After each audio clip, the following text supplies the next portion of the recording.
The ancient warning. Vector Prime had orbited its star for billions of years, a dead world that had once teemed with life. Its civilization had risen, flourished, and vanished long before most species in the Morcadian Alliance had even evolved.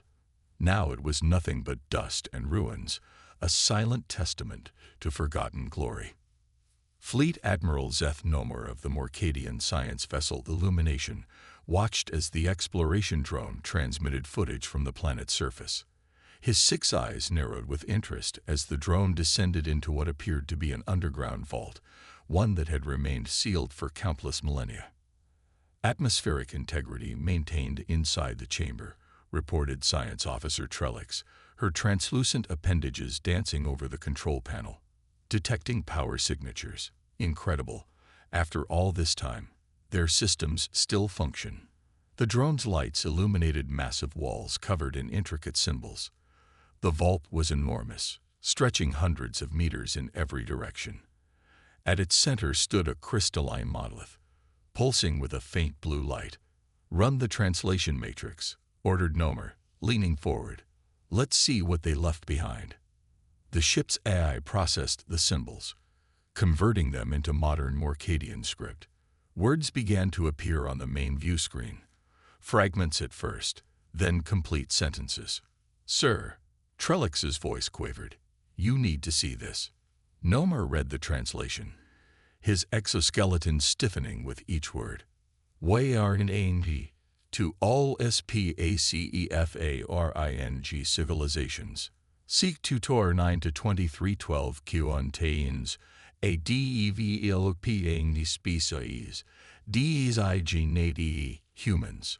Under no circumstances engages white these beings. They are classified as extinction legal threat. The VKTAR sealed this warning in 87 locations across the GLXY. Heed our final message. Do not engage humans. They must remain isolated. Check that translation again, Nomer said, his voice steady despite the ominous message. There must be an error. No error, Admiral. The warning repeats throughout the chamber. There's more data stored in the monolith. Accessing now. The view screen filled with star charts, focusing on a spiral galaxy the Morcadians knew well, the very one they inhabited. A small, unremarkable solar system near one of the spiral arms was highlighted. According to Alliance cartography, that system contained a G-type star with 8 planets, the third of which possessed liquid water and a nitrogen-oxygen atmosphere. Earth, Trellix said quietly. They're warning about Earth. Nomer's mandibles clicked in amusement. Earth is a restricted observation zone. True, but hardly a threat. Their technological level barely registers on our scale. They've only recently achieved rudimentary space travel. Then why would an advanced species like the Vectors leave such a dire warning? Perhaps humans were different when the warning was written, Nomer replied dismissively. Or the Vectors were simply cautious. Species evolve. Threats diminish. The monolith contains biological data as well, Trellix continued. Anatomical assessments, psychological profiles, projections. Download everything, ordered Nomer. The High Council will want to see this. 3 days later, in the gleaming conference chamber of the Morcadian Alliance High Council on Morcadia Prime, Admiral Nomer presented his findings to the assembled representatives of the 37 species that comprise the Alliance. "This discovery is certainly intriguing," said High Counselor Dreven, her silvery scales reflecting the chamber's light. "But I fail to see why it requires emergency attention." Because, Counselor, the Vector civilization was perhaps the most advanced species we've ever encountered archaeologically, Nomer explained. Their technology was centuries beyond our own. If they feared these humans, we should take that seriously. The warning is over 50,000 years old, countered Counselor Villach, a massive gelatinous being whose translator device conveyed his bubbling speech. Our probes have monitored Earth for centuries. Humans are violent and fractious, yes, but confined to their world and its immediate surroundings. They've developed nuclear weapons, Nomar pointed out. They've split the atom barely 2 centuries after discovering electricity. Many species follow an accelerated technological development curve, Driven said. That alone doesn't justify alarm. The debate continued for hours, with various counselors expressing skepticism about the warning. Ancient civilizations were often prone to superstition, they argued. The humans, while certainly an interesting species, posed no threat to the Alliance. I propose a formal contact mission, said Counselor Xarn, a being composed of living metal. The prohibition on interacting with Earth was established before this discovery. We now have reason to investigate more closely. That would violate our prime directive of non-interference with developing worlds, Nomar objected.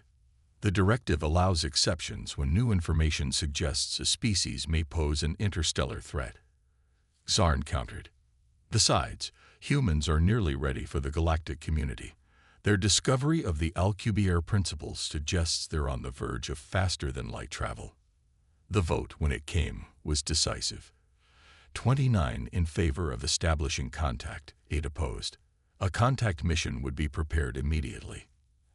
Admiral Nomar, you will lead this expedition, High Counselor Driven announced. Your experience with first contact protocols makes you the ideal choice. Nomar's exoskeleton rattled slightly, a sign of discomfort among his species. As the Council commands, he said, bowing low. But I request that my objections be noted in the official record. So noted, Driven replied coolly. Prepare your fleet. You depart in 30 cycles. As the Council chamber emptied, Science Officer Trellix approached Nomar. Admiral, there's something else in the vector data. Something I didn't include in the official report. Explain, Nomar said, leading her to a private alcove. The monolith contained genetic data on humans. Their DNA has anomalies, sequences that appear artificial, engineered. Nomar's skin paled. Engineered by whom? Unknown. But these sequences are dormant in most humans. The vectors theorize they could activate under certain conditions. What conditions? Threat, stress, necessity. Trellix's appendages twisted nervously. The vectors called humans the unfinished weapon. Nomar's mandibles clicked rapidly, a sign of extreme agitation. The Council must know this. I tried, sir. My report was deemed speculative and removed from the official briefing. Politics, Nomar spat. They've already decided. We're going to Earth. 30 cycles later, the contact mission departed Morcadian space. 5 vessels, led by Nomar's flagship Resolution, slipped into the void between stars. Their destination, Sol System, home of humanity. The journey took 17 days at maximum full drive. As they approached the outer edge of Sol System, Nomar ordered all ships to enter stealth protocols. We'll observe before revealing ourselves, he told his officers. I want a full assessment of their current capabilities and societal structures. For 3 Earth days, the Morcadian ships monitored human communications, studied their orbital infrastructure, and sent stealth probes into the planet's atmosphere. What they found surprised them. They've advanced considerably since our last official observation, reported the tactical officer. Quantum computing, rudimentary AI systems, improved propulsion technology. Any sign they've detected us? Nomar asked. None, Admiral. Their sensor technology remains primitive. As the 4th day dawned, Nomar finally gave the order to proceed with the contact protocol. A single shuttle would descend to a remote location on Earth, a place humans called Antarctica, to establish a base of operations. From there, they would send representatives to human leaders. The shuttle had just entered Earth's upper atmosphere when alarm klaxons blared across the bridge of the Resolution. Multiple objects approaching at high velocity, shouted the tactical officer. They appeared from nowhere. No launch detection, no thermal signature. Impossible, Nomer said, rushing to the view screen. "Show me." The screen displayed a swarm of small craft, unlike any human vehicles they had cataloged. These were sleek, angular, and moved with impossible precision.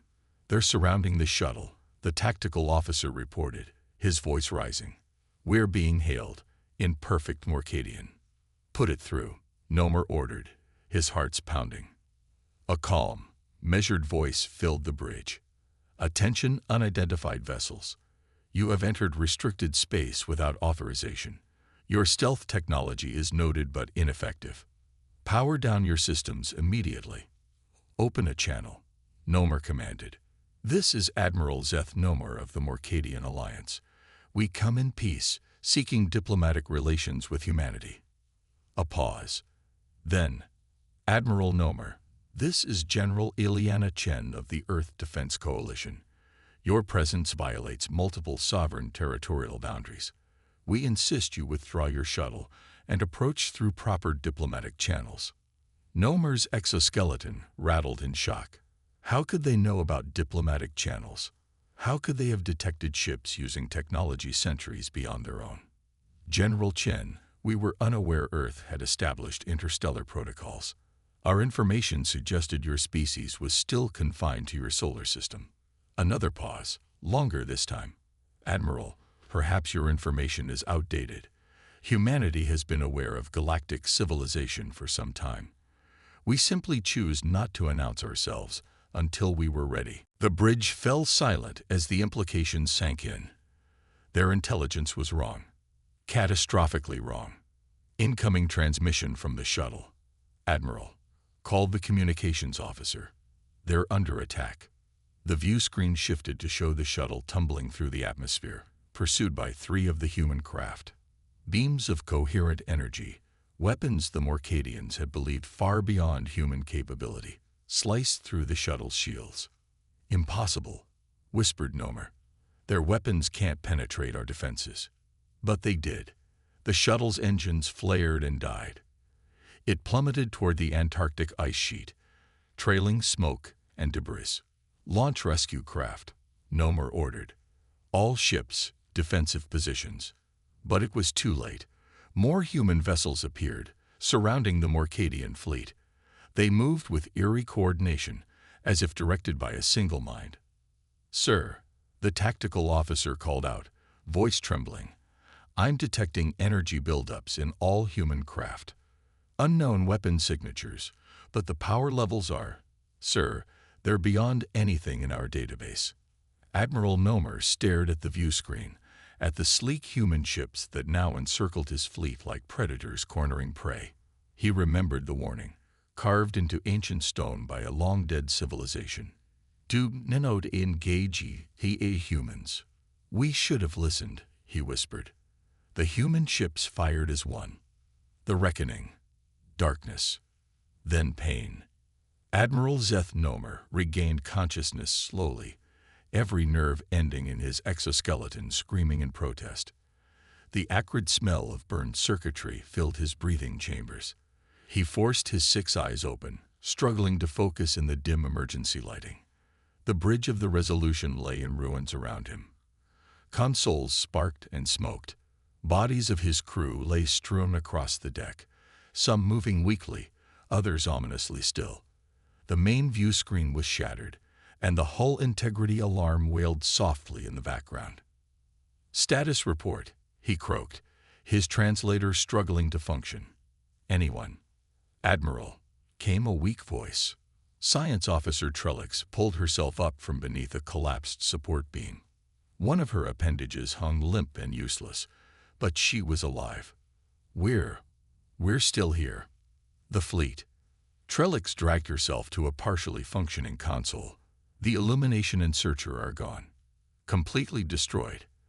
The Vanguard and Horizon are badly damaged, but intact. Life support functioning. Multiple casualties reported."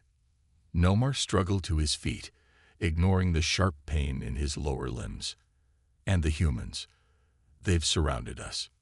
No further attacks, but they're maintaining position. We're being hailed again." "Put it through," Nomer ordered, bracing himself against a damaged command chair. The broken view screen flickered, then displayed the image of a human female. She wore a simple dark uniform with minimal insignia. Her face was stern but not hostile. "Admiral Nomer," she said, "I am General Ileana Chen. Your vessels are disabled but salvageable. Your wounded can be treated. We have no desire for further bloodshed." Nomar steadied himself. "You attacked without provocation. You destroyed 2 of my ships and killed hundreds of my people. You entered sovereign territory with stealth technology active and weapons charged." Chen countered calmly. "Your shuttle was on an unauthorized descent to our surface. By any definition, those are hostile actions. We came seeking peaceful contact, without invitation or announcement. That is not how peaceful contact works. Admiral." She paused, studying him. "But perhaps there are cultural differences at play. We are prepared to discuss this situation diplomatically, if you are willing." Nomar's instincts screamed that this was a trap. These humans had just demonstrated technology that should have been centuries beyond their reach. They had detected his ships through the most advanced stealth systems in the Alliance. They had neutralized a Morcadian battle fleet in minutes. And yet, what choice did he have? "I will meet with your representatives," he said finally. "Excellent," Chen replied. "A shuttle will dock with your vessel in 1 hour. You may bring 2 officers. We will provide medical assistance for your wounded." The transmission ended, leaving Nomer in the broken silence of his ship. "It's a trap," Trellick said quietly. "Of course it is," Nomer replied. "But we're already caught. Now we need to understand what kind of predator has us in its jaws." 1 hour later, a human shuttle docked with the Resolution. Unlike the sleek combat vessels that had decimated the Morcadian fleet, this craft was clearly designed for diplomatic functions. It bore no visible weapons, though Nomer suspected they were there, hidden beneath its polished surface. 3 humans emerged from the shuttle. General Chen, flanked by 2 others in similar uniforms. They wore no breathing apparatus, suggesting they had somehow adapted to the Morcadian atmosphere mix. Another impossibility. "Admiral," Chen said, extending a hand in what Nomer recognized as a human greeting gesture. "Thank you for agreeing to this meeting." Nomer did not take her hand. "I have little choice, General, but I appreciate the courtesy of coming to my vessel." "Of course. May we sit? There is much to discuss." They moved to the emergency conference room, one of the few spaces on the ship still relatively intact. Nomer brought Trellix and his tactical officer, Commander Voros.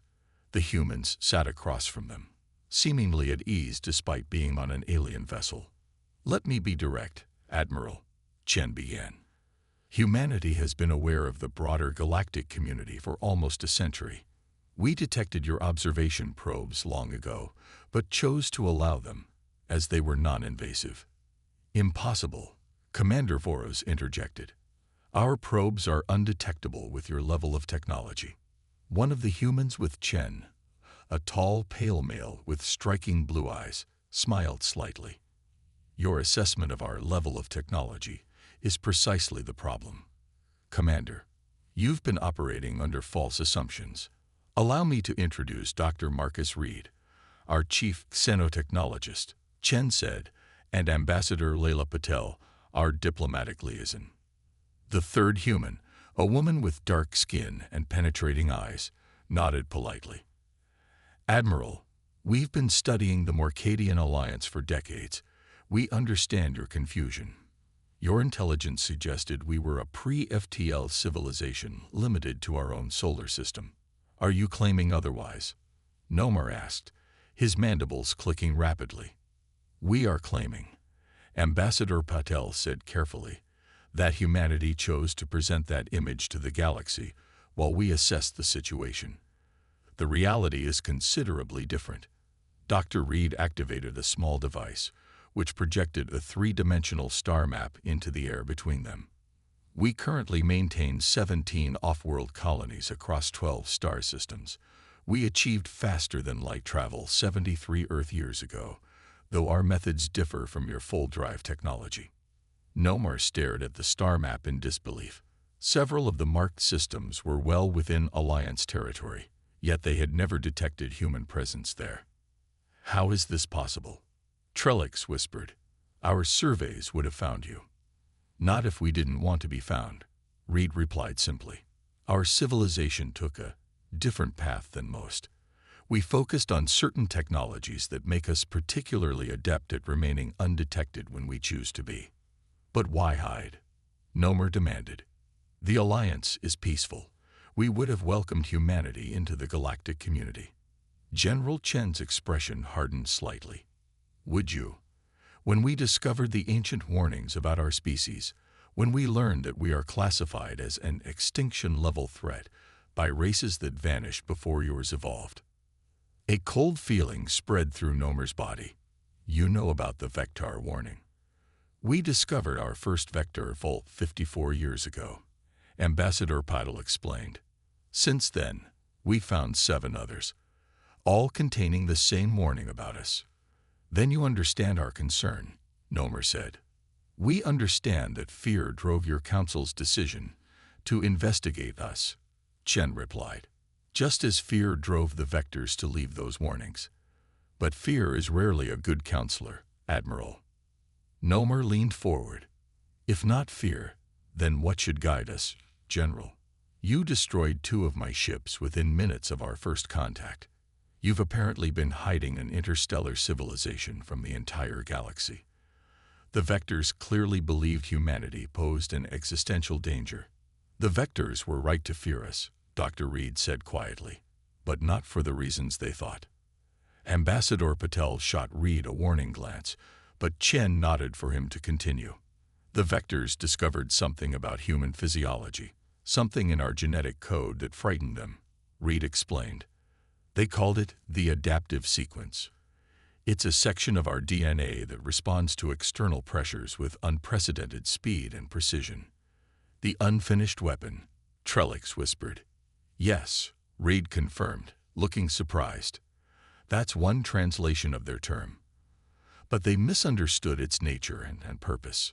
Explain, Nomar demanded. Chen took over. The Vectors encountered humanity in our prehistoric stage. They conducted experiments, observed our development. They noticed how quickly we adapted to new environments, how rapidly we learned and evolved. But they interpreted this through their own cultural lens, as a weapon designed by some precursor race. And it's not. Voros asked skeptically. No, Reed said firmly. It's simply who we are. Humans evolved on a planet with rapidly changing conditions, predators, and challenges. We survived through adaptation and innovation.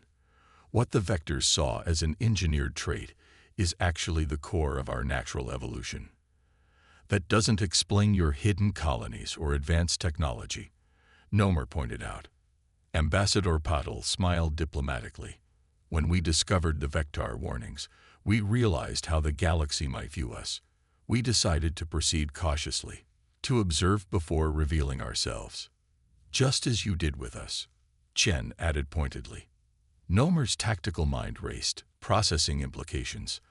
The Alliance believes humans are confined to Earth. Our defense strategies, our diplomatic approaches, they're all based on that assumption.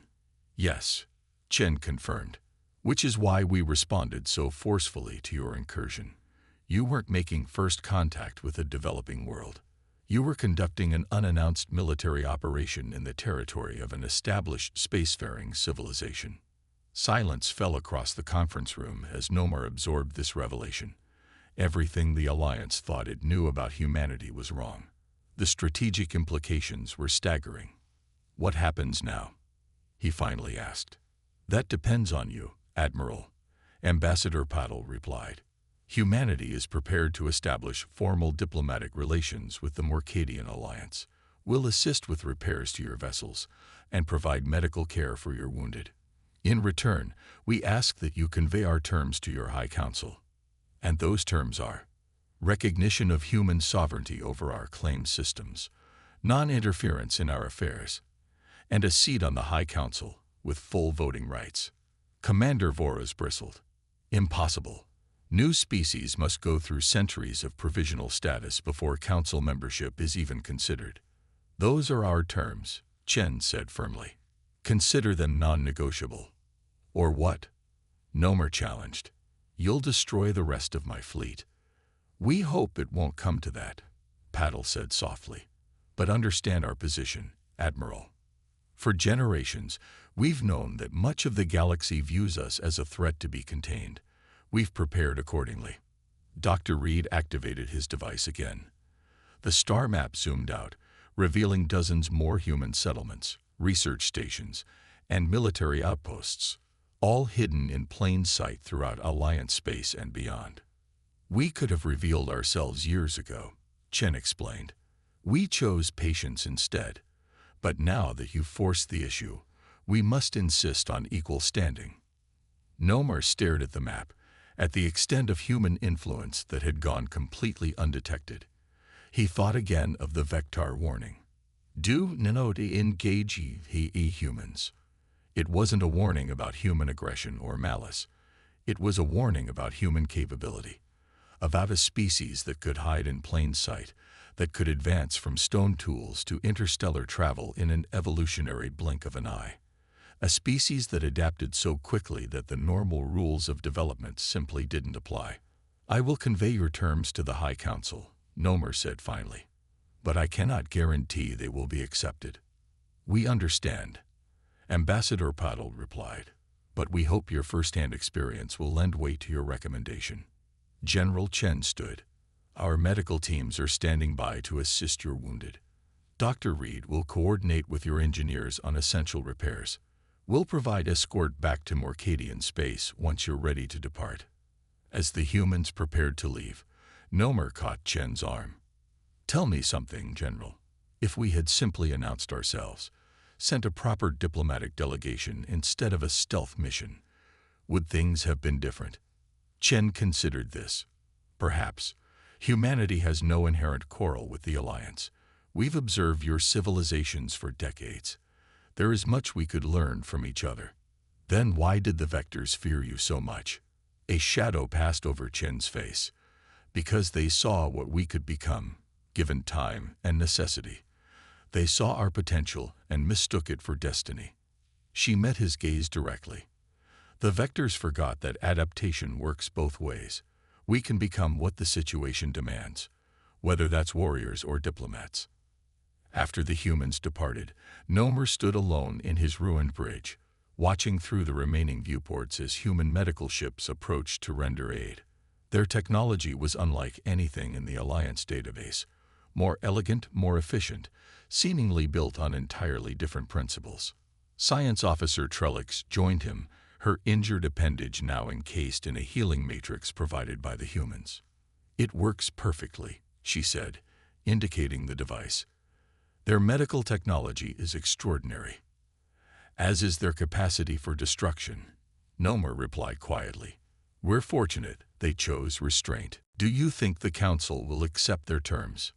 Nomer watched as human engineers effortlessly repaired hull breaches that would have taken Alliance technicians weeks to address.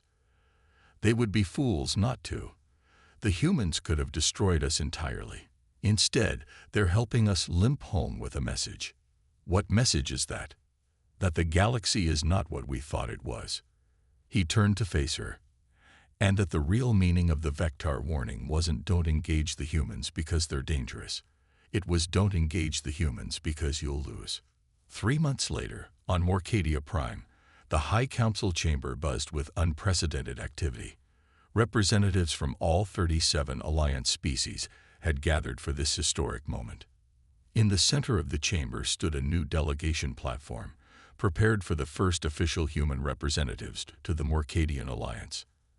Admiral Nomer, now promoted to Defense Counselor after his experience with the humans, watched as the massive doors swung open. General Chen led the human delegation, followed by Ambassador Patil, and several others Nomer didn't recognize. High Counselor Driven rose to greet them. On behalf of the Morcadian Alliance, I extend formal welcome to the representatives of humanity. Today marks a new chapter in galactic history, one we write together. As the humans took their place on the council floor, Nomer noticed something on the wall behind the High Counselor's seat, a new addition to the ancient mural that depicted the Alliance's founding, a simple inscription in both Morcadian and English. Understanding succeeds where fear fails. 50,000 years ago, the Vectors had left a warning across the galaxy. Do not engage humans. They had been right, but for the wrong reasons. Humanity wasn't a weapon to be feared. It was a force to be reckoned with. A species whose greatest strength wasn't their technology or their adaptive genetics, but their capacity to become exactly what circumstances required. The warning had been meant to protect the galaxy from humanity. Perhaps Nomer reflected as he watched the human representatives take their seats among the most powerful beings in known space. It should have been meant to protect the galaxy for humanity instead.